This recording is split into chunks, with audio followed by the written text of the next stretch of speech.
എല്ലാവർക്കും വില്ലുമംഗലം സ്വാമിയാരുടെ ശ്രീകൃഷ്ണ കരുണാമൃതത്തിലേക്ക് സ്വാഗതം. ഇന്നത്തെ ശ്ലോകങ്ങൾ നോക്കാം. ഈ ആദ്യം ചൊല്ലുന്ന ശ്ലോകം ശാർദൂല വിക്രീഡിതം വൃത്തത്തിലാണ്.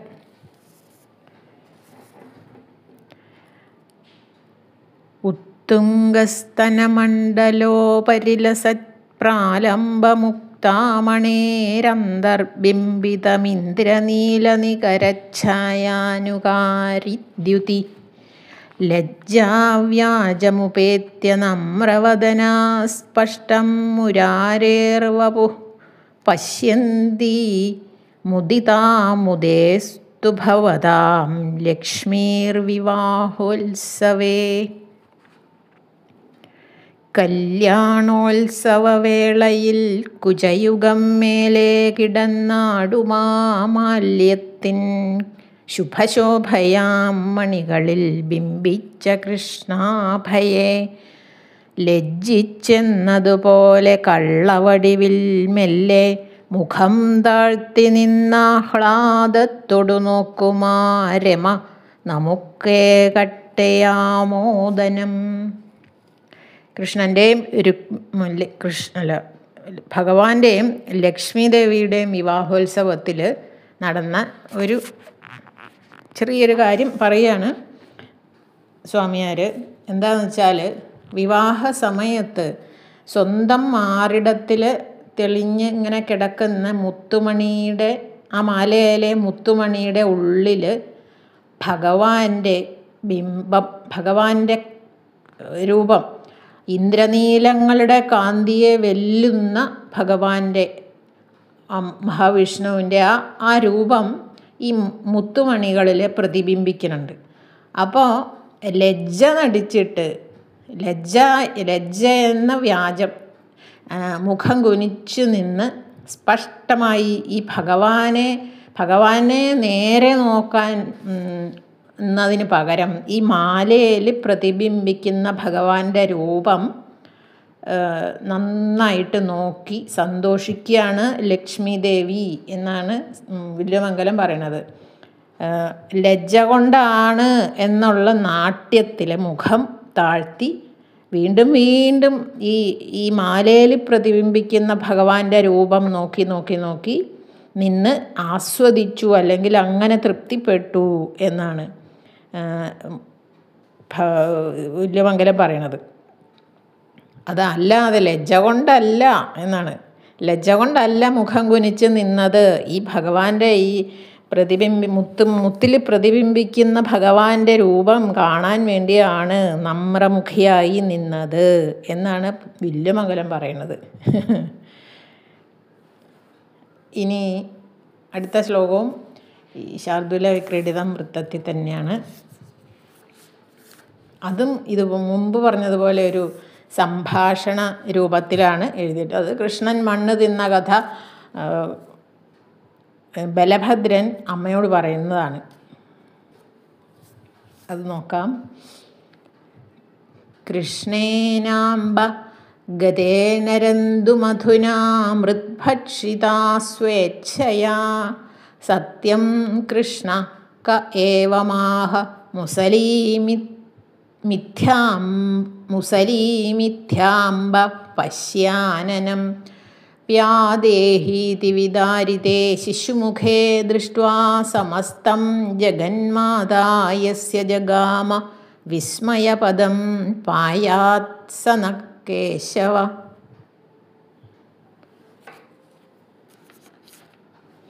സ്നാനത്തിന് ഗമിക്കവേ വികൃതിയായി മണ്ണൊക്കെ വാരിട്ടിവൻ തിന്നു. ചൊൽവതു സത്യമോ പറവതാരാണൊക്കെ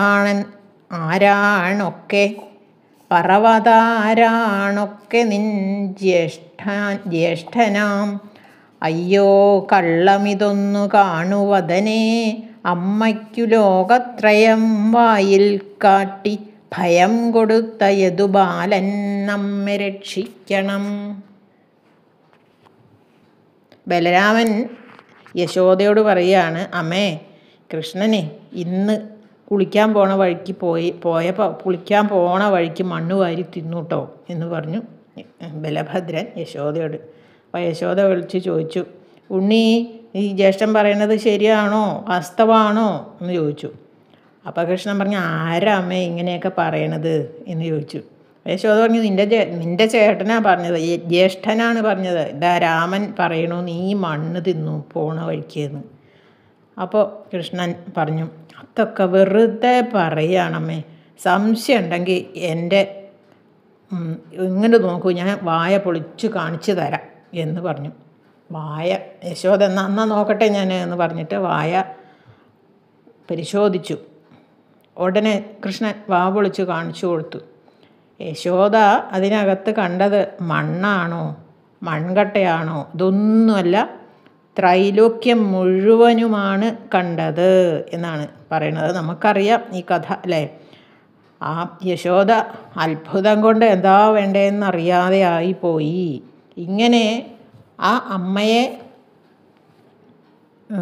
അമ്മയെപ്പോലും, ആ സ്വന്തം അമ്മയെപ്പോലും മോഹിപ്പിച്ച ആ കേശവൻ നമ്മെ രക്ഷിക്കട്ടെ എന്നാണ്. ആ വിഷ്ണു ഭഗവാൻ നമ്മെ രക്ഷിക്കട്ടെ എന്ന് ആണ് ഈ ശ്ലോകത്തിൽ പറയുന്നത്. അടുത്ത ശ്ലോകവും കൂടി നോക്കാം. അത് ഉപജാതി എന്ന വൃത്തത്തിലാണ്. സ്വാതി സപത്നീ കില താരകാണാം മുക്താഫലാനാം ജനനീതിരോഷാത് സാ രോഹിണീ നീലമസൂദരത്നം കൃതാസ്പദം ഗോപവധൂചേഷു. സ്വാതി സപത്നീ മണിമുത്തുകൾ തൻ ജനിത്രിയായെന്നതിൽ രോഷമേറി ഗോപീജനങ്ങൾ തഴുകുന്ന നീലരത്നത്തിനാരോഹിണി ജന്മമേകി. അശ്വതി മുതൽ രേവതി വരെയുള്ള 27 നക്ഷത്രങ്ങൾ, അങ്ങനെ ആകാശത്തിൽ അവർക്ക് ആകാശത്തിൽ നിൽക്കുമ്പോൾ സ്ഥാനഭേദം ഇല്ല, ഉറച്ചു നിൽക്കുന്നതാണ് എന്നാണ് പറയുന്നത്. അപ്പോൾ ഈ സൂര്യൻ മുതലുള്ള 9 ഗ്രഹങ്ങൾ ഇങ്ങനെ എപ്പോഴും ഭൂമി അടക്കം എല്ലാം ഇങ്ങനെ സഞ്ചരിച്ചു കൊണ്ടിരിക്കുന്നതാണല്ലോ, എപ്പോഴും സഞ്ചരിക്കുന്നതാണ്. ചന്ദ്രനാണെങ്കിൽ നക്ഷത്രക്കണക്കിലാണ് ചന്ദ്രൻ്റെ ഗതി എന്നാണ് പറയുന്നത്. എന്താണെന്ന് പറഞ്ഞാൽ ഈ 27 നക്ഷത്രങ്ങളുടെ അടുത്തുകൂടെയാണ് അത്ര ചന്ദ്രൻ എപ്പോഴും നടക്കുക. അപ്പോൾ ഇന്ന് ചന്ദ്രൻ അശ്വതി നക്ഷത്രത്തിൻ്റെ കൂടെയാണെങ്കിൽ നാളേക്ക് അത് ഭരണി നക്ഷത്രത്തിൻ്റെ കൂടെയാവും, മറ്റന്നാളേക്ക് കാർത്തികയുടെ കൂടെയാവും. അങ്ങനെ ഈ ക്രമത്തിൽ 27 നക്ഷത്രത്തിലും എത്തിയിട്ട് 28-ാം ദിവസം വീണ്ടും അശ്വതിയിൽ തന്നെ എത്തും. ഈ ചന്ദ്രൻ ഇങ്ങനെ ക്രമം തെറ്റാതെയുള്ള ഈ ചന്ദ്രൻ്റെ ഗതി നിമിത്തമാണ് പുരാണന്മാർ ചന്ദ്രനെ ഭർത്താവായിട്ടും ഈ അശ്വതി മുതലുള്ള 27 നക്ഷത്രങ്ങളെ ആ ചന്ദ്രൻ്റെ പത്നിമാരായിട്ടും കൽപ്പിച്ചിരിക്കുന്നത്. ഒരു പുരുഷന് ഒന്നിലേറെ പത്നിമാരുണ്ടെങ്കിൽ അവർ തമ്മിൽ അന്യോന്യം വലിയ രസമുണ്ടാവില്ല ഉള്ള ഒരു ധ്വനിയിലാണ് ഈ ശ്ലോകം എഴുതിയിട്ടുള്ളത്. അവർ അന്യോന്യം ശത്രുത്വം ഉള്ളവരായിരിക്കും. ഇപ്പോൾ അശ്വതിക്ക് ബാക്കിയുള്ള നക്ഷത്രങ്ങളെ ഒന്നും കാണാൻ പാടില്ല, ദേഷ്യമാണ്. അപ്പോൾ ഈ ബാക്കിയുള്ള നക്ഷത്രങ്ങൾക്കൊന്നും അശ്വതിയോടും താല്പര്യമില്ല. ആ ഒരു രീതിക്കാണ് ഇത് പറയണത്. അപ്പോൾ അങ്ങനെ വിരോധമുള്ള ഒരു ഭർത്തൃപത്നിയെ സപത്നി എന്ന് ആണ് പറയുക. അങ്ങനെ ചന്ദ്രൻ്റെ പത്നിമാരായ ഈ ക്ഷേത്രങ്ങളുടെ കുടുംബകലഹത്തെ അടിസ്ഥാനപ്പെടുത്തിയിട്ടാണ് ഈ സ്വാമിയാർ ഈ ശ്ലോകം എഴുതിയിട്ടുള്ളത്. എന്താണെന്ന് നോക്കാം. നക്ഷത്രങ്ങളോട് വിരോധമുള്ള ചോതി മുത്തുകളുടെ അമ്മയാണ് എന്ന് വിചാരിച്ചു രോഹിണി. മുത്തുകളുടെ അമ്മയാണ് ഈ ചോതി നക്ഷത്രം എന്ന് രോഹിണിക്കൊരു തോന്നൽ വന്നു. രോഹിണി കേട്ടു, മുത്തുകളാണ് ചോതിയുടെ മക്കളൊക്കെ, വെളുത്ത കുട്ടികളാണ് എന്നൊക്കെ. അപ്പോൾ ഗോപസ്ത്രീകളുടെ മാറിടത്തിൽ സ്ഥാനം നേടിയിട്ടുള്ള ഒരു ഇന്ദ്രനീല രത്നത്തെ രോഹിണി പ്രസവിച്ചു എന്നാണ് ഇതിൽ പറയണത്. വില്യമംഗലം ചോതി നക്ഷത്രം ചന്ദ്രൻ്റെ പത്നിയാണ്. അപ്പോൾ മറ്റ് നക്ഷത്രങ്ങളുടെ സപത്നിയാണ് അല്ലേ. അതിനോട് വിരോധമുള്ളവളാണ് മറ്റ് നക്ഷത്രങ്ങളോട്. മറ്റ് നക്ഷത്രങ്ങൾക്കെല്ലാം ചോതിയോടും വിരോധം. ആ ചോതി നക്ഷത്രം മുത്തുമണികളുടെ അമ്മയായി എന്ന് പറഞ്ഞാൽ വെളുത്ത മക്കളാണത്രേ ഈ ചോതിക്കുണ്ടായത്. ചോതി പ്രസവിച്ച മക്കളൊക്കെ വെളുത്തിട്ടാണ് എന്ന് രോഹിണി കേട്ടു. അപ്പം രോഹിണിക്ക് ദേഷ്യം വന്നു. ഈ ചോതിയുടെ മക്കളെ പോലെ വെളുത്തവരാവരുത് എൻ്റെ മക്കൾ എന്ന് വിചാരിച്ചു അത്രേ രോഹിണി. ഈ ചോതിയുടെ മക്കളെ പോലെ വെളുവെളുവെന്നുള്ള കുട്ടി എനിക്ക് വേണ്ട എന്ന് വിചാരിച്ചിട്ട് എൻ്റെ മകൻ കർത്തവനാവണേന്ന് രോഹിണി ഇങ്ങോട്ട് പ്രാർത്ഥിച്ചു അത്രേ ഈശ്വരനോട്. ആ പ്രാർത്ഥന ഫലിച്ചു എന്നാണ് പറയണത്. രോഹിണി പ്രസവിച്ചപ്പോൾ ഉണ്ടായ മകൻ കർത്തവനായി എന്നർത്ഥം. അഷ്ടമി രോഹിണി ദിവസമാണല്ലോ കൃഷ്ണൻ ഉണ്ടായത്. ആ കൃഷ്ണൻ തന്നെയാണ് രോഹിണിക്ക് ജനിച്ച നീലരത്നം എന്നാണ് പറയുന്നത്. യഥാർത്ഥത്തിൽ ദേവകിയാണ് കൃഷ്ണൻ്റെ അമ്മ അല്ലേ? അപ്പോൾ രോഹിണി നാളിലാണ് കൃഷ്ണൻ ജനിച്ചത്. അതുകൊണ്ട് രോഹിണിയും കൃഷ്ണൻ്റെ അമ്മയായി എന്നാണ് ഒരു ധ്വനി ഈ ശ്ലോകത്തിൽ പറയണത്. രോഹിണിയുടെ മകൻ കർത്തവനും ആയി ഇല്ലേ? അപ്പോൾ രോഹിണി കൃഷ്ണൻ്റെ അമ്മയാണെങ്കിൽ രോഹിണിയുടെ മകൻ കർത്തവനായി. അപ്പോൾ പ്രാർത്ഥന ഫലിച്ചു എന്നർത്ഥം. സ്വാതിക്ക് ജനിച്ച മുത്തുമണികൾ കോർത്ത് ഉണ്ടാക്കിയ ഒരു മുത്തുമാല ഈ യുവതികളുടെ മാറിന് അലങ്കാരമാവാറുണ്ടല്ലോ. അപ്പോൾ രോഹിണിക്ക് പിറന്ന നീലരത്നായ കൃഷ്ണൻ ഗോപസ്ത്രീകളുടെ മാറിടത്തിനും അലങ്കാരമായി എന്നാണ്.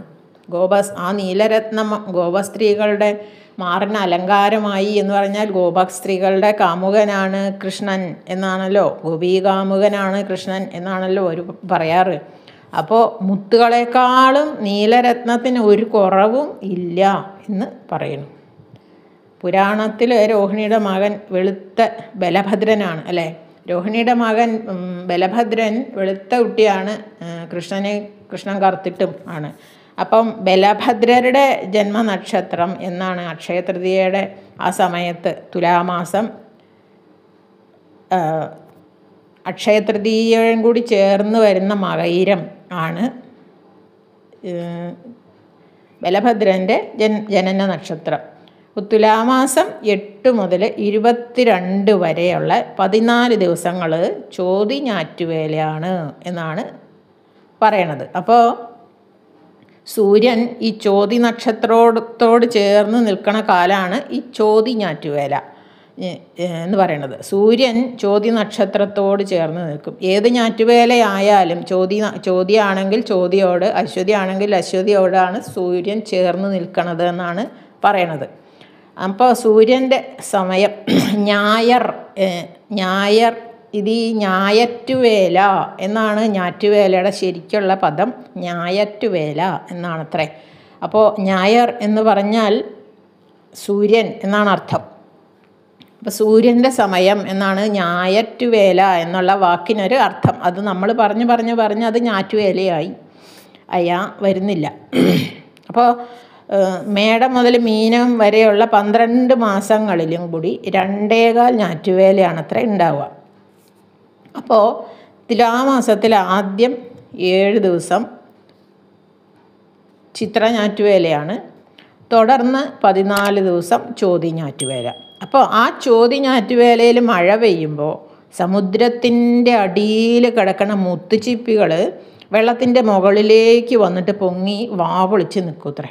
അപ്പോൾ ആ മുത്തുച്ചിപ്പിയിൽ വീഴുന്ന മഴത്തുള്ളികൾ വിഴുങ്ങിയിട്ട് കടലിൻ്റെ അടിയിൽ ചെന്ന് കിടക്കും.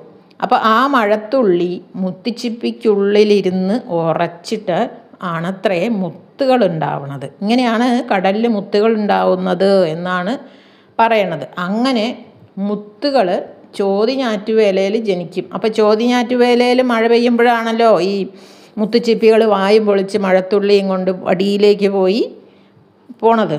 അപ്പോൾ ഈ ചോതി ഞാറ്റുവേലയിൽ മുത്തുകൾ ജനിക്കുന്നത് കൊണ്ടാണ് ചോതിയുടെ മക്കളൊക്കെ വെളുത്ത മക്കളാണ് എന്ന് കവി സങ്കല്പിച്ചിരിക്കുന്നത് എന്നാണ് പറയണത്. ഈ കഥ നമ്മളിപ്പോൾ ആദ്യം കേൾക്കുകയാണ് അല്ലേ? ഇപ്പോഴാണ് ഈ ഒരു ശ്ലോകം വായിച്ചപ്പോഴാണ് ഇങ്ങനെയൊരു കഥ കേൾക്കണത്. അടുത്ത ശ്ലോകങ്ങളുമായി അടുത്ത ദിവസം വരുന്നതുവരെ എല്ലാവർക്കും നന്ദി, നമസ്കാരം.